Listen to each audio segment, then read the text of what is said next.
মামা যাবে প্রবাসে যাইয়া এমন টাকা ইনকাম করবো, বাংলাদেশে আইয়া R15 KTM লইয়া মামা শুধু চিল করবো, মামা শুধু চিল করবো। কি কস বেড়া? শুধু চিল মামা, আর কিছু না।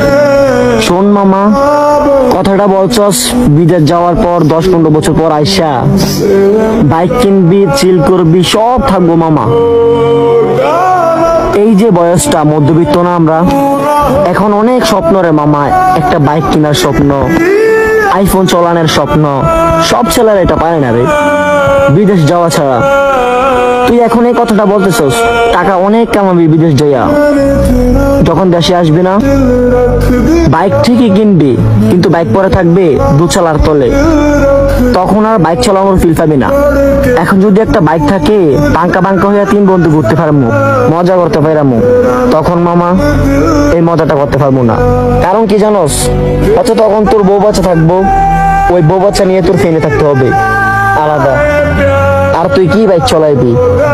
তখন পরিস্থিতির শিকার, তোকে ওইটা করতে হইব, ওইটা করতে হইব, অনেক টেনশন থাকবো মামা। বিশ্বাস কর, এখন যদি আমরা 2-3 বন্ধুর কাছে একটা R15 থাকে, আমাদের এখন কেমন হবে? কেমন চিল কইরামু? সেই চিল রে মামা। আমি তো মামা চালাবো মামা। আচ্ছা তাহলে যদি 10-15 বছর পর হয়, হ্যাঁ আমাদের বয়স 30-35 থাকবে বয়স, তখন মামা এই চিল করার সময় পাবি না। তখন তো টেনশন থাকবো, বা আমার ফ্যামিলি চালাইতে হইব, বউ বাচ্চা চালাইতে হইব, হ্যাঁ এগুলা নিয়ে টেনশন থাকবো। তোর কি তখন ওই ফিলটা থাকবো তখন মামা?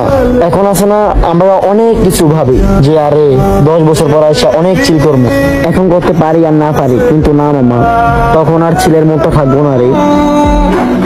এই কথাগুলো ভাবলে বুকটা ফাইটা যায়। কি করবো, ফ্যামিলির জন্য তো কিছু করতে হবে, সারা জীবন তো আর এইভাবে কাটাইলে হইব না। যাই করস বন্ধু, জীবনে ভালো কিছু করার চেষ্টা করবি।